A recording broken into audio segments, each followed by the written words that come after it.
So let us understand now the transcription in the eukaryotes. In eukaryotes, the promoters are also well characterized. The RNA polymerase second promoter are shown in this picture. Tata box or Hogness-Goldberg box is most important promoter that is present at about -25 position. Apart from this promoter, there are other elements also like initiator element, downstream core element, downstream promoter element also shown in this picture. RNA polymerase first promoter are shown in this picture. There are two elements in the gene.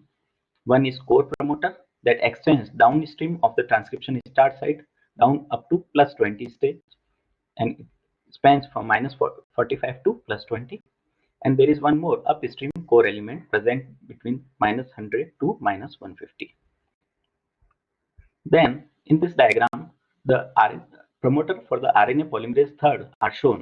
As you can see, that promoter for RNA polymerase third are present downstream of the transcription start site, and they are known as box A and box B. In eukaryotes, the RNA polymerase are mainly three types. RNA polymerase first synthesize the rRNA, and those rRNA which are larger in size, like 20S, 18S, and 5.8S. RNA polymerase second is mainly responsible for the transcription of the mRNA, and the snRNA or snORNA are also transcribed, and microRNA and telomerase RNA are also transcribed by the RNA polymerase second enzyme. RNA polymerase third is involved in the synthesis of tRNA, 5S rRNA, and U6 snRNA. Apart from these three RNA polymerase enzymes, plants also have RNA polymerase 4 and 5, which are involved in the transcription of siRNA. So in prokaryote, there is only one RNA polymerase. In eukaryotes, there are 3 RNA polymerase, and in higher plants, there are 5 RNA polymerase enzymes. These RNA polymerase enzymes can be distinguished on the basis of their sensitivity to one drug, alpha-amanitin. RNA polymerase first is resistant to this drug. RNA polymerase second is very sensitive. As you can see, very low concentration of the alpha-amanitin is sufficient to inhibit the activity of the RNA polymerase second. RNA polymerase third is moderately sensitive because the higher concentration of alpha-amanitin is required to inhibit the activity of the RNA polymerase third. Apart from the RNA polymerase enzymes, there are many other transcription factors which are involved in the eukaryotic transcription. These are known as transcription factors. Depending upon which type of RNA polymerase they are associated with, they are also designated with the transcription factor 1, transcription factor 2, or transcription factor 3. So 1 is involved in work in association with the RNA polymerase first. They work in association with the RNA polymerase second, and they work with the third. So in this diagram, a detail of transcription of the eukaryotic transcription is shown. Transcription factor second D, which is a large protein, and one of the component of this protein is Tata binding protein. This recognizes the Tata promoter, and in association with transcription factor second D, transcription factor second A bind to the promoter region. Then transcription factor second B bind. Then RNA polymerase along with transcription factor second F comes and land on the DNA strand. Then transcription factor second E and then H bind. So they form a complex structure. At this stage, the DNA is closed. Then this RNA polymerase unwind the DNA and make a open strand. Then our transcription factor second H, it has a two important features. It has a helicase unit and it has a kinase activity also. So helicase unit is required for the opening of the DNA strand, and kinase activity is required for the activation of the RNA polymerase enzyme, because this adds the phosphorus group on the carboxy terminal domain of the RNA polymerase, and this phosphorylation of the carboxy terminal domain is essential for the activity of the RNA polymerase enzyme. So this factor is very important. It has a helicase activity and it has a kinase activity. So let us understand what is the carboxy terminal domain. In this diagram, as you can see, the carboxy terminal domain is a very long region. It consists of 7 amino acids: tyrosine, serine, proline, threonine, serine, proline, serine. So these 7 amino acids are repeated multiple times in the eukaryotes, and in different organisms, different units are present. Like 26 times it is repeated in yeast, and 52 times this sequence is repeated in the mouse.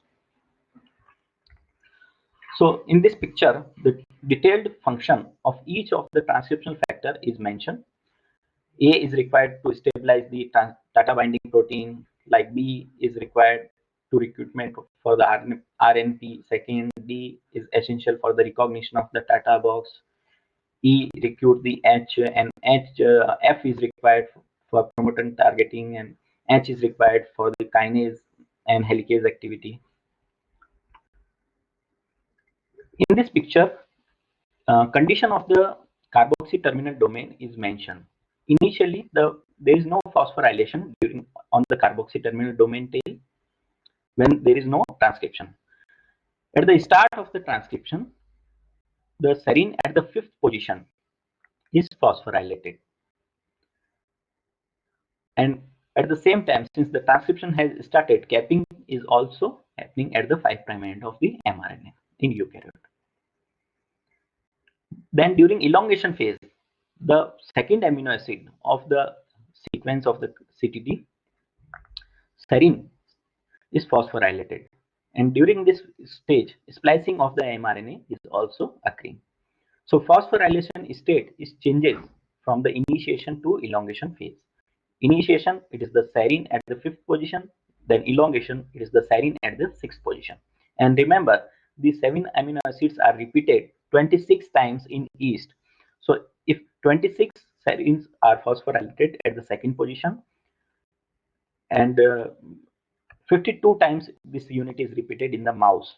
So 52 serine at the 2nd position are phosphorylated during the elongation phase.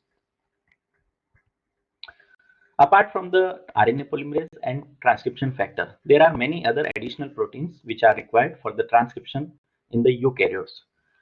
One important complex is known as mediator complex. It interacts with the activator, and activator further interact with the enhancer elements at the DNA region. And enhancers are those promoters which are present at far away position, and they are orientation independent.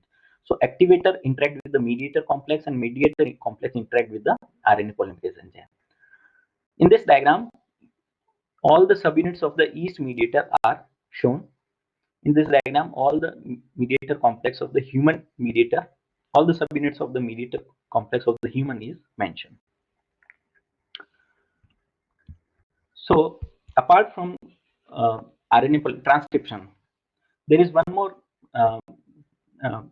problem during transcription, that RNA polymerase must deal with the nucleosome. So during transcription, nucleosomes are disassembled ahead and reassembled at the behind. So there are two proteins, SPT16 and SSRP1 protein.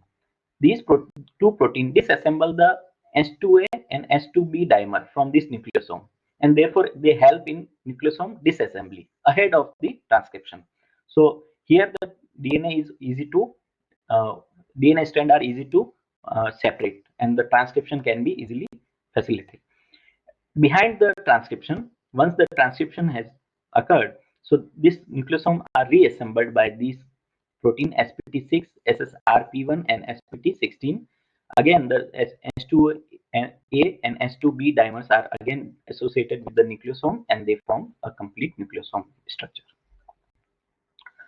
So how the transcription terminate in the eukaryotes? So there are two models that have been proposed: torpedo model and allosteric model. In torpedo model, when the transcription termination site reaches in the mRNA, one enzyme is RNase enzyme is loaded on this mRNA. This RNase enzyme is known as torpedo, and this cut down the mRNA and separate the newly synthesized mRNA. And this RNase enzyme keep on cutting the remaining part of the RNA, and thereby stop the RNA polymerase from synthesizing any further mRNA. So in this model, role of RNase enzyme is very important. There is one more model, allosteric model. In allosteric model, it is mentioned that when RNA polymerase enzyme crosses the termination site, the conformational change occur in this RNA polymerase. And because of the conformational change, the processivity of the RNA polymerase enzyme then suddenly decrease and it slip away from the DNA strand.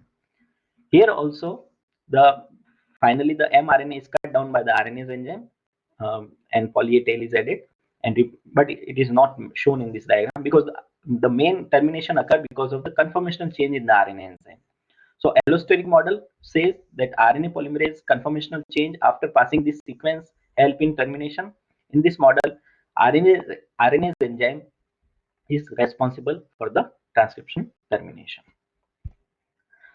So this is all about the transcription in prokaryote and eukaryote. Thank you so much for watching this video.